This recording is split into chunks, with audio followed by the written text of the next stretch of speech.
Our panel of guests now to talk about this. We've got Lan Hee Chen, fellow at Hoover Institution, who formerly served on Mitt Romney's presidential campaign, and Melissa DeRosa, Democratic strategist who formerly worked for New York Governor Andrew Cuomo. Lan Hee, thank you and welcome to both of you. Lan Hee, if I can start with you. So it's very clear that the Democratic Party and all its grandees have coalesced around Kamala Harris and Tim Walz. What's next then? And what would you say is the strategy to win those 7 battleground states that are so pivotal to this election? Well, I think it's a several-fold tree. First of all, it's about translating some of the energy from this convention that clearly exists amongst partisan Democrats to those who maybe haven't made a decision yet, who are not quite sure who they're going to vote for, and explaining to them why it is that the Trump-Walz ticket represents a better choice than the Harris-Walz ticket represents a better choice than the Trump-Vance ticket. So I think it's about translating some of that from this week into potential votes in these states. It's going to be a very close election. There's no question about it. And I think the big issue is going to be definitionally, can Kamala Harris put herself into the mantle of change? You've seen that the entire week. That's been the effort. Notwithstanding the fact she's been vice president for the last several years, the question will be, do voters see her as an agent of change? Because overwhelmingly, the U.S. finds itself in a wrong track sort of mood. Americans are not happy with how things are going. And so she can be the candidate of change as opposed to Donald Trump. She will end up doing very well in this election. That is going to be the core of the effort, both today as well as going forward. Lan Hee, thanks for that. Melissa, let me turn to you. And Lan Hee used a very important word there, and that is translate. In terms of how Tim Walz is going to translate into votes and a mass appeal amongst blue-collar white voters, how do you think that is going to shake out in the election? You know, look, he was obviously chosen for a very specific reason, which is that they believe, the Kamala Harris team believes, that he can connect with those rural voters, that he can connect with those white voters, with older voters who, frankly, she has a harder time connecting with.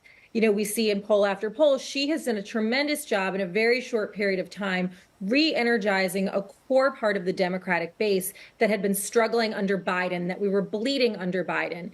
Young voters, women, African Americans. So she's energized those folks, but she's still behind with men. She has not been able to make an impact with older voters, with rural voters. And so that was the choice of Tim Walz, is that he's going to be able to do that. You saw last night while he introduced himself to the country for the first time, really, exactly as you heard in the lead-in, he really emphasized his background as a teacher. He emphasized his family. He emphasized being a coach. He was relatable. People connected with him. There was this moment with his son where his son cried and stood up and said, "That's my dad," that went viral across social media. And so I think that last night he cleared the bar with room to spare in first introducing himself to the American public. And then obviously tonight we're going to see what Kamala Harris can do with her moment on the stage. Yeah, we'll be listening out for that speech. Melissa, I want to take it up to 30,000 feet. And when you take a look down, and this is from the perspective of our core constituency at CNBC, which would be investors, right, folks in the market, it seems as though it would be fair to say that the market is leaning towards Trump. A lot of his policies are considered sort of much more business friendly, right? Notwithstanding the tariffs, et cetera, right? But deregulation and the like, et cetera. On the part of the Democrats, though, the common man seems to come out better. I mean, few people would argue with lower grocery costs, lower prescription drugs, or tax cuts, obviously, right? But the intersection here is the market, because so many common folk are invested in the stock market as retail investors or through their 401ks, right? And with the kind of stuff that we're hearing out from the Democrats, right? Corporate tax up to 28%. Now there's talk about a capital gains tax, including on unrealized gains. That's going to hurt the market, companies that common folk are invested in. How are they going to push back against that? Well, you know, it's interesting because you're talking about the common folk, and the things that you just discussed will certainly impact their pensions. It will impact the market, which will have a trickle-down effect. But really, the conversation at the kitchen table is obviously around inflation. And it's interesting because this is one of the things Kamala Harris is going to have to deal with. She cannot walk away from Bidenomics. She cannot walk away from the Biden administration, of which she served as vice president. But she's going to have to differentiate herself going into the fall, particularly on September 10th, which will be sort of the next big benchmark in this election, which is the one and only debate that's been agreed to. We saw her come out and introduce this concept of price controls, and it just got broadly panned across the board, across the spectrum. The Washington Post was vicious. And that was sort of her first foray into economic policy. And so she's really going to have to step up and do more than just sort of sing to the choir in trying to appeal to a populist base and talk about things like tax hikes and corporate tax increases, because it's not going to work across the board, and it's not going to speak to the number one economic issue that matters to voters in this election, which is inflation. All right, cost of living, understood. Lanhee, nationally, in the opinion polls, Harris-Walz have the edge, don't they? Can they keep and consolidate the lead that they have? Well, I think nationally, yeah. If Kamala Harris wants to have any hope of winning the presidential election, she's going to have to win the national popular vote. And I think the national surveys will reflect that broadly. So I would expect her to remain in the lead for the balance of the campaign. Doesn't mean she's going to win the election. That's why we always encourage people to look at polls in the specific states that you noted earlier, whether it's Pennsylvania, Wisconsin, and Michigan in the Midwest, or Georgia, Arizona, Nevada, and North Carolina in the so-called Sun Belt. Those are the states where you want to look at the survey research and see what that survey research is telling you. And frankly, right now, it's painting a very divided picture. I think that there are some states where Kamala Harris has been able to generate a lot more interest than Joe Biden did.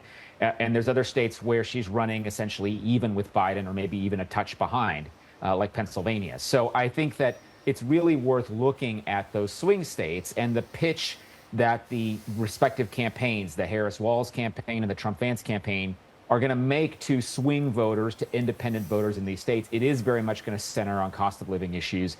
So far, at least, the Harris-Walz ticket has presented a bunch of nonsensical ideas that will do nothing to address cost of living issues. So they're going to have to do something about that, I think. But this will be the core of the discussion as we go into the fall campaign in the last several weeks before the November election.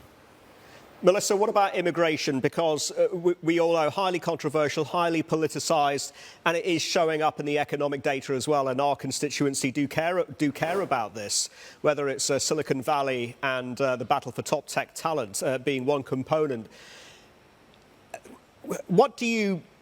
How do we achieve, or how can either the Republicans or the Democrats achieve a balanced immigration policy, and just how difficult is this going to be? You know, it's going to be incredibly difficult for Kamala Harris, who is actually the border czar in the Biden administration. Right. And this is another area where actually Trump and J.D. Vance are doing themselves a great disservice by being so undisciplined and by flailing around and talking about things like crowd size. If they were only to focus on the actual issues where they have the upper hand in poll after poll, particularly in those swing states that were just mentioned, like migrants, like immigration, and like inflation, then you would see them in a much different position. But they've demonstrated a lack of discipline. But I think that going into the fall, what we're going to need to hear is, how are you going to be in a position to get the border under control when you have been in charge of the border for the last 4 years and done things like get rid of the Remain in Mexico policy unilaterally, where we've then seen this crush at the border, which has resulted in the collapse of budgets and housing systems in places like Chicago, New York City, Boston, et cetera. And to the point of what we were just discussing before, you know, Trump lost the popular vote to Hillary Clinton by 2.2 points. He won in the battleground states by 1.6. You've got Biden, who won nationally by 4.5 and only won in the battleground states by 1 point. And so when you look at those numbers in particular, and when you look at those battleground states and you see consistently the top two issues being inflation and migration, you can see that there's a clear path for Trump if he could only focus on the actual issues and get away from sort of the nonsensical politics he's engaged in. Lonnie, very quickly, back over to you. The Trump playbook seems to be to fund tax cuts with tariffs, right? And they could be really high. We've been talking about not just 10, but now 20% tariffs potentially on anything incoming into the U.S. on top of 60%, if not higher, on stuff that comes in from China. So there's that component too, and that's not going to help the deficit or the debt. Connected to that, though, I'm wondering, you know, there's another issue, and this is for, it ends up affecting consumers, right? But it starts with the big banks. Right now, rules, big changes being talked about to increase their capital buffers, right, to make them safer. They're sort of stuck, they're frozen because nobody knows who's going to win in November yet. If it is a Trump victory, though, chances are, and correct me if I'm wrong, he's going to let the big banks off the hook, right? Leave them with more cash to lend, which I guess is a good thing, but at the same time doesn't help the whole debt situation either. When are the Republicans, for that matter, the Democrats as well, going to come to some sort of reckoning that something has to be done? We can't just keep kicking the can down the road in terms of the deficit or the debt. Well, I think there's a few things in that question. First of all, I'm not sure that I would assume that a Trump-Vance administration would approach the regulation of the banking industry in a way that traditional Republicans or conservatives would. I think there's somewhat of a notion that the populist edge that you see in their rhetoric and in their policy proposals might lead to some counterintuitive results. Now, obviously, they're going to be more deregulatory than you'd see in Harris-Walz, but the notion that they're going to be completely deregulatory, I think, is something that people need to check that impression at the door, because this is a very different Republican Party now. In terms of the broader deficit and debt picture, there's no question that these are issues that need to be addressed by someone at some point. It is not going to be in our politics anytime soon. There is no interest in Congress, no interest amongst either presidential ticket in doing things to constrain spending in a real and meaningful way, for example, like dealing with Social Security and Medicare, which are our long-term obligations we have in this country. But there's no question in my mind that both yearly deficits, as well as the ongoing debt picture, are putting a drag on economic growth, and they continue to threaten the long-term economic success of the United States. And until we address those questions, it's going to be very, very difficult for us, in my view, to get back to the kind of sustained long-run economic growth that we need to see to continue to bolster the U.S.'s economic position, both with respect to nations in the Asia-Pacific, but more broadly in the global economy as well. Indeed. Melissa, how critical is the September debate going to be? And we all know that Kamala Harris is a formidable former prosecutor. Is she, in terms of her strategy, going to be putting Donald Trump on trial and his crimes and misdemeanors on trial in what is akin to a court of public opinion? It's difficult to overstate the importance of that September 10th debate. You know, we saw in the June debate the entire trajectory of this presidential election flip on its head. And I think for Donald Trump going into September 10th, that's the reset that he needs to find his footing and get back on offense and try to slow Kamala Harris's momentum. Similarly for Kamala Harris, she has to come out on top, and she's got to push that momentum forward, and particularly given the fact that this is the only agreed to debate. And so I do think we can expect that Kamala Harris is going to come out in a very prosecutorial tone. She's incredibly articulate. She's incredibly tough. And, you know, Donald Trump in the last debate was able to basically do nothing and walk away with it and have Joe Biden have to drop out. And so he's got to take this debate on in a much different tone and tenor. He's not facing Hillary Clinton. He's not facing Joe Biden. He's facing a woman who is young, attractive, articulate, tough, and he's got to be prepared for that in a way that I don't think he has ever been in any debate. And just to put, again, in context, 51 million Americans watched the June debate. About 25 million Americans watched Donald Trump on the convention stage. Between 20 and 28 million Americans will watch her tonight. So when you think about those numbers put together, those 51 million Americans, which I'm betting will even be higher than that June debate was, given the fact that so many people are unfamiliar with who Kamala Harris is, that debate could determine Election Day. All right, September 10th, the main event there. Listen, guys, we got to go. Thank you so much. Appreciate your time. Lanhee Chen there, and also Melissa DeRosa, both of them joining us live.